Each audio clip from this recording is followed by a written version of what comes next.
Why won't anyone play with me? It's exciting to be around for the birth of a new video game genre, and it seems that VR has ushered in with it something that 12-year-old me would have never thought possible. Virtual haunted houses. Paranormal Activity, Don't Knock Twice, The Exorcist, Legion VR, The Bellows, and Affected the Manor, each with varying levels of exploration, item interaction, and puzzle solving, show just how diverse this genre can be. The newest addition to the genre, No Way Out: A Dead Realm Tale, falls somewhere in the middle of those titles, with just enough puzzles and scares to be interesting, but way too short and expensive to actually purchase.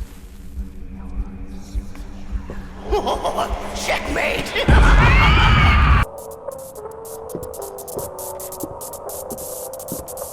There are rumors about the Huxley Mansion, something about hidden treasure, but any fan of the genre knows that we don't need a good excuse to be put into danger, surrounded by dark hallways and creepy noises. Just put us there and let us run rampant. And right off the bat, No Way Out succeeds by doing exactly that. There's no long-winded narrative, just a note to head into the bathroom where all hell breaks loose, and we're told to take a slowly dying torch and keep it lit. Failing to do so will result in jump scare death after jump scare death, and I absolutely love the tension that this simple mechanic brought with it. But hold up, because despite starting off with a bang atmospherically, it's an absolute mess from a technical standpoint. There's no move support, so you can only play with a DualShock 4, and unless you want to stand in the middle of your living room rotating your entire body to turn, which unbelievably is an actual option, you'll be stuck with click turning, and even worse, some of the darkest, blurriest environments this side of paper dolls.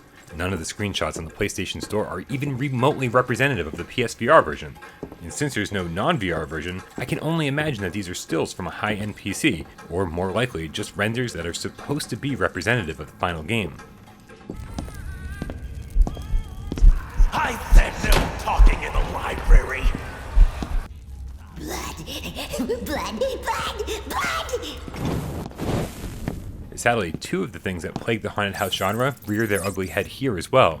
No Way Out is only about 90 minutes long at best, and sells for a whopping $20. Some of the puzzles are mildly interesting, but there's only a handful of them total. Even though there's a difficulty option for the puzzles themselves, I highly doubt that anyone will be replaying this to test their puzzle-solving acumen.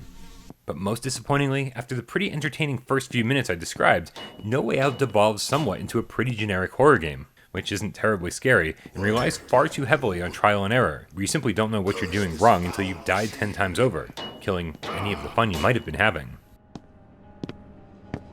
Put simply, for an untold number of people, this place represented hell on earth. No Way Out: A Dead Realm Tale suffers from far too many issues to recommend, even for a huge horror fan like myself. The graphics could use some sprucing up, a smooth turning option would be amazing, and adding some extra scares to the back half of this 90-minute adventure could really improve what the game has to offer. But then we're still stuck with that $20 price tag, which at this point feels like it's $12 to $15 too expensive. So unless you find this one deeply discounted, you might want to skip it altogether.